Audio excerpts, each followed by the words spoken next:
Welcome to Books and Beyond with That Guy Jay. I am your host, of course, That Guy Jay. Real quick before we jump into this week's episode, if you could just take a quick minute to like, share, subscribe, comment, really hit any of those buttons. It is a huge help to this podcast, and I appreciate you all watching and listening so much. Before we get in today's episode, why don't we do a watch of the day real quick? I haven't done a watch of the day for weeks. It just hasn't fit into the recording, and I have forgotten to do it if I'm honest. Today, I'm wearing the Casio G-Shock DW5600. This is the classic G-Shock design. This is based off of the original from 1983. This is just a perfect everyday watch. I wear it around the house because it's super comfy. You can go outside and not have to worry about it in any conditions. I usually wear something like this when it's raining just because I don't like my watches to get wet. But yeah, all around, just a great everyday watch. Can be purchased for $50 or sometimes less. You can't go wrong with a Casio G-Shock. So this week, I don't have any specific topics in mind, but what I kind of wanted to do is maybe wrap up the summer a little bit. We're nearing the end of the summer. We're moving towards fall. I think the weather here in New York is starting to shift a little bit. We're finally starting to cool off at night. It's been an extremely hot summer, so my summer was fairly uneventful. I didn't do too much outside.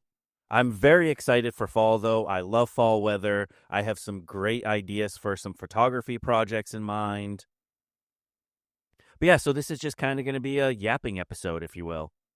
Now, over the summer, I didn't really get as many things done as I wanted to. This summer ended up kind of being a bit of a bummer in terms of just having to catch up on some stuff.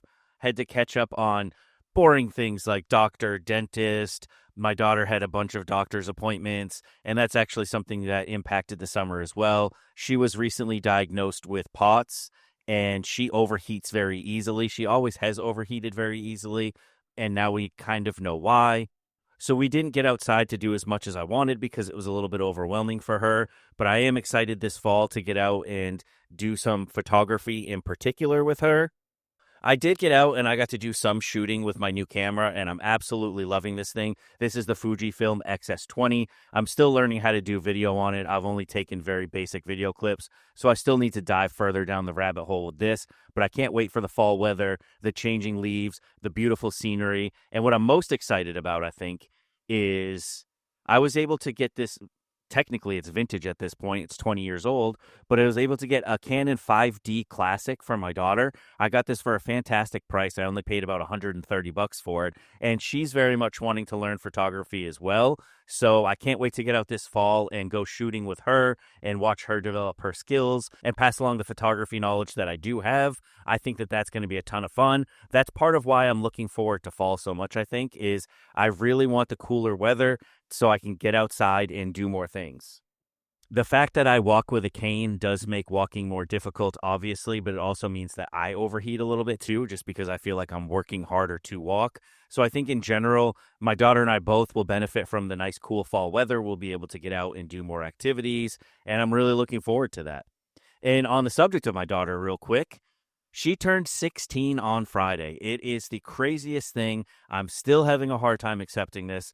I'm so amazingly proud of the young lady that she's growing into, but I always do miss when she was little, and I miss the little adventures we would go on. But I'm so excited for this later teen chapter of her life. We're going to work on getting her driving permit in the coming weeks, and then I'm going to get her behind the wheel. I think we'll start in a parking lot, nice big empty parking lot, and give her some driving lessons. Going to look into actually getting her into a driver's ed course as well, because in 6 months she can get her license. Absolutely blows my mind. But yeah, in 6 months she could be on the open road all by herself. I think she's a little nervous about this, so we're just going to take our time and we're going to ease her into it. I don't want to throw her off the deep end or anything, but I'm very excited for this next chapter for her. So many exciting things happening. And who knows, maybe in the future, maybe once I get her out taking photos with me, she can be a guest on the podcast.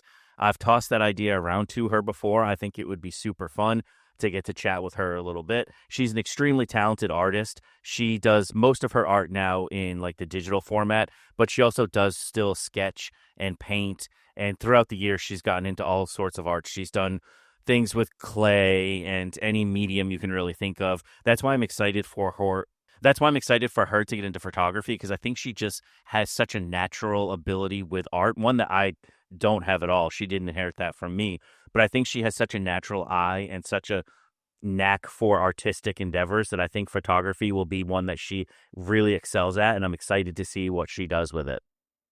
But in terms of the summer, looking back again, I didn't get out to do a ton, but I did get a lot of fantastic reading done. July was a July was a great reading month. Even June was good. I've been using my TBR mug here. This is how I've been getting through all the books that I was gifted for my birthday back in April. I think we're down to only 5 left in there, and for the most part, it has not let me down yet.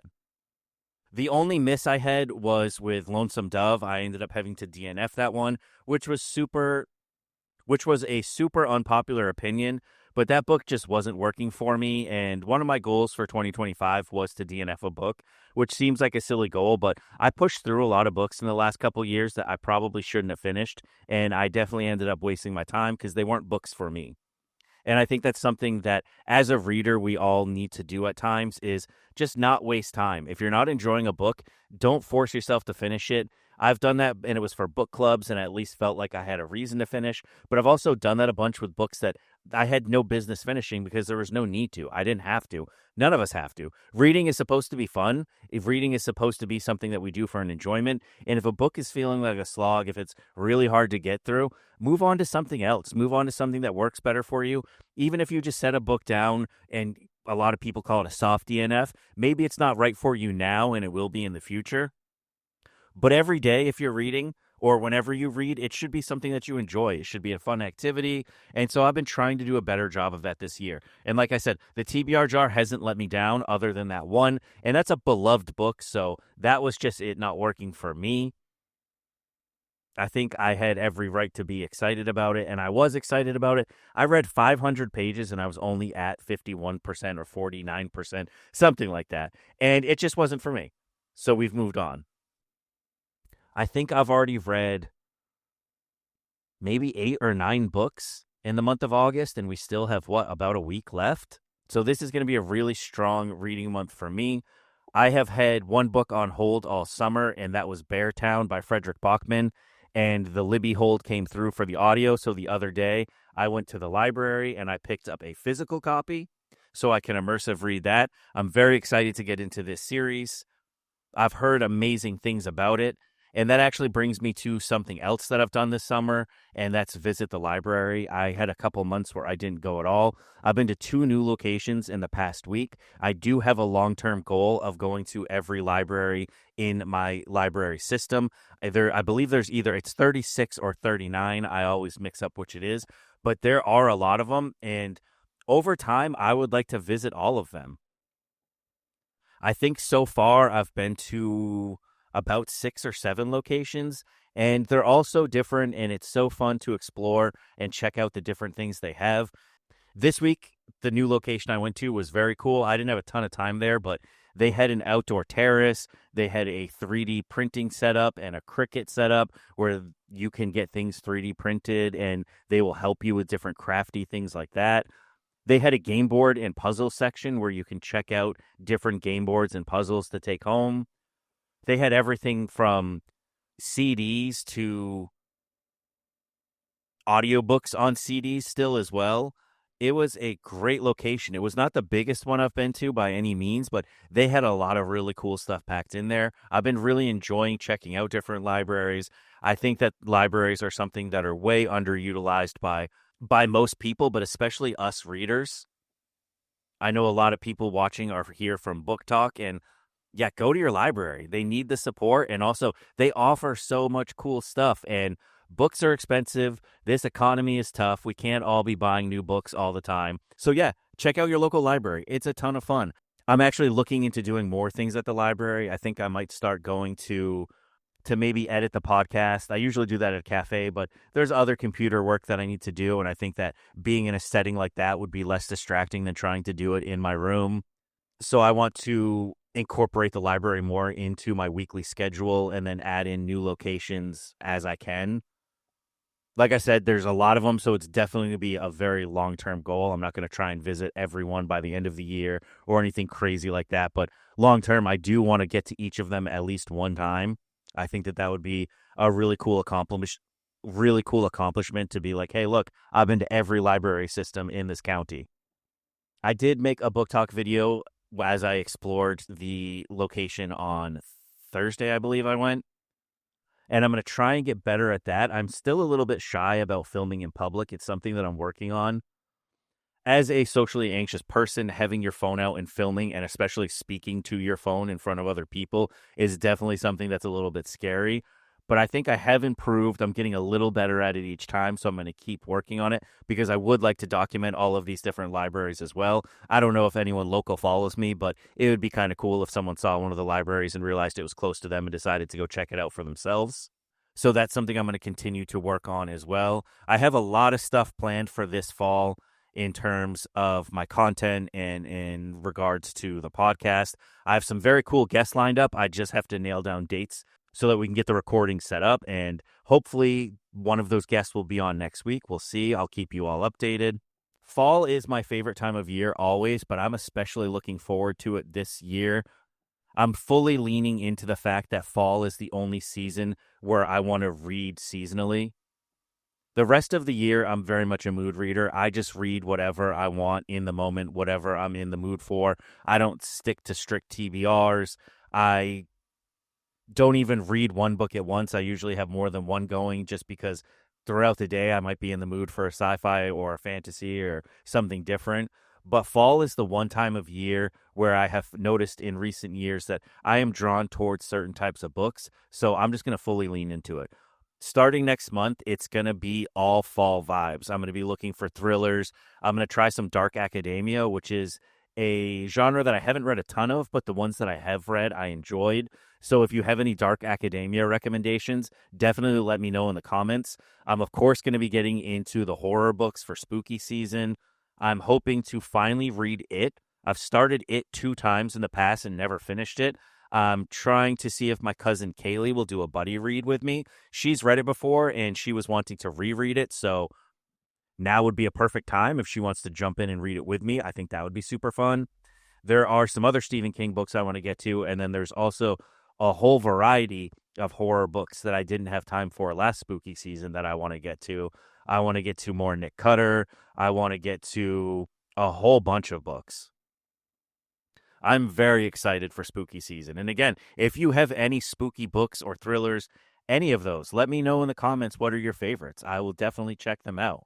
I'm also super excited for the leaves to change colors. I actually saw some leaves right near the parking for my building that were changing already. I posted a picture on Friday of that.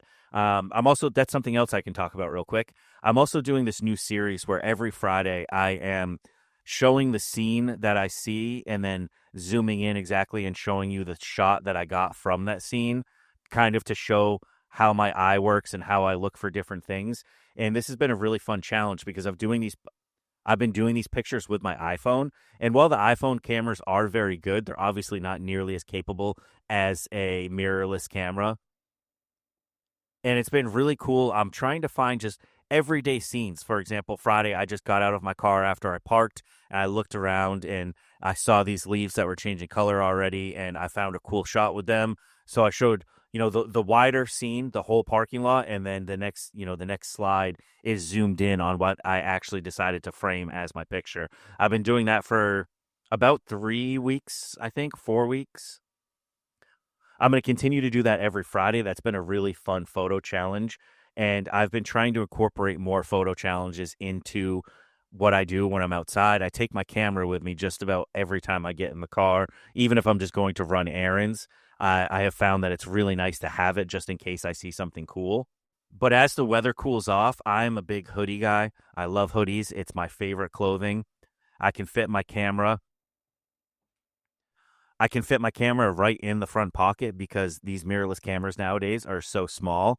And I just want to get out and explore. And there's so many amazing places near me that have tons of trees.